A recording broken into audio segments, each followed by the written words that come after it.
दोहरी घाट के वर्तमान चेयरमैन हैं विनय जायसवाल, उनके साथ हम लोग गए।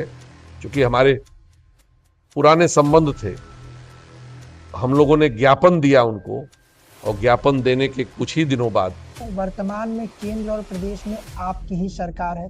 आप भी किसान मोर्चा के भले वर्तमान में पूर्व प्रदेश उपाध्यक्ष हैं, लेकिन आपके क्षेत्र के लोगों को ये पता है कि विनय राय किसान नेता है। ऐसे में वर्तमान में एमएसपी, खाद, बीज, सिंचाई, इन चारों मुद्दों में से कौन सा ऐसा मुद्दा है जिसको लेकर के शिकायतें सबसे अधिक आती हैं? उस समय कांग्रेस के भ्रष्टाचार से सभी लोग त्रस्त थे, तुष्टीकरण की राजनीति चल रही थी। आप लोग इन सब चीजों से प्रभावित होकर के भारतीय जनता पार्टी से आए, परंतु मुझे जहां तक पता है 1990 के दौर में राम कोठारी और शरद कोठारी उनके ऊपर गोली चलाए गए। 2 नवंबर को उनके ऊपर गोली चलाया गया, 30 अक्टूबर को वो अयोध्या पहुंचते हैं। ऐसे में 6 दिसंबर 1992 को आपकी कल्याण सिंह की सरकार में राजनीतिक ढांचे को ढा दिया जाता है। और उस दौर में कांग्रेस का जब बोलबाला था, ऐसे में उस समय आप लोग की भूमिका क्या थी? हमने सॉइल हेल्थ कार्ड देने का काम किया, प्रधानमंत्री फसल बीमा योजना देने का किया, तमाम तकनीकी दृष्टि से करोड़ों हेक्टेयर भूमि पर हमने जो है स्प्रिंकल विधि से सिंचाई की व्यवस्था किया, जहां पानी की कम सुविधा है। लगभग 40-50 ऐसी परियोजनाएं जो कई दशक से पेंडिंग पड़ी हुई थी सिंचाई परियोजनाओं को पूर्ण करके उन खेतों तक पानी पहुंचाने का पहली बार हमने काम किया अपने यशस्वी प्रधानमंत्री नरेंद्र मोदी जी के नेतृत्व में। आपने इतने प्रभावशाली नेताओं के साथ कार्य किया। आपने अभी डॉक्टर दिनेश शर्मा का जिक्र किया। डॉक्टर दिनेश शर्मा बताते हैं जब वो पहले मेयर के चुनाव को लड़े लखनऊ से, तो पंडित अटल बिहारी वाजपेयी जी आते हैं प्रचार करने के लिए। वो कहते हैं कि कुर्ता तो आपने मुझे दे दिया है, अब पैजामा दे दीजिए।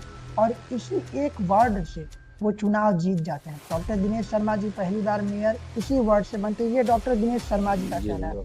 दिनेश शर्मा जी मेयर भी रहे हैं, विधान परिषद के सदस्य भी रहे, राज्यसभा के सांसद, वर्तमान में उपाध्यक्ष रहे, प्रदेश के पूर्व उप मुख्यमंत्री रहे। इतने दायित्वों को उन्होंने प्राप्त किया, तो आपको नहीं लगता? मैं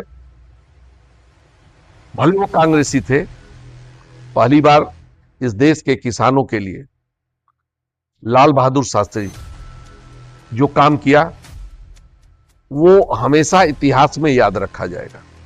ये तो आपकी सरकार की उपलब्धि है कि किसान सम्मान निधि, शौचालय, आवास और कुछ और योजनाएं जो जन जन तक पहुंच रही है। परंतु एक समस्या भी है आवारा पशुओं को लेकर के। वित्तीय वर्ष 2025-26 के अनुसार उत्तर प्रदेश सरकार ने 2000 करोड़ रुपए आवारा पशुओं के रख रखाव के लिए आवंटित किए। इसके बाद भी नगर, महानगर, ग्राम पंचायत में आवारा पशु दिखते हैं। न ही केवल दिखते हैं, बल्कि लोगों को घायल भी करते और खेत को भी नुकसान पहुंचाते। मैंने परिचय के क्रम में बताया कि आप पूर्वोत्तर रेलवे सलाहकार समिति के सदस्य भी हैं। तो ऐसे में इस दायित्व पर रहते हुए आपकी जिम्मेदारी क्या है? एक किसान नेता के रूप में आपकी सबसे बड़ी सीख क्या रही? हम लोग आकर के यहाँ लेटे,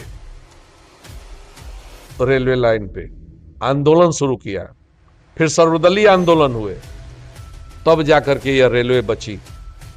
इस रेलवे को बचाने में भी एक गिलहरी की भात छोटा सा प्रयास हम लोगों ने भी किया आज।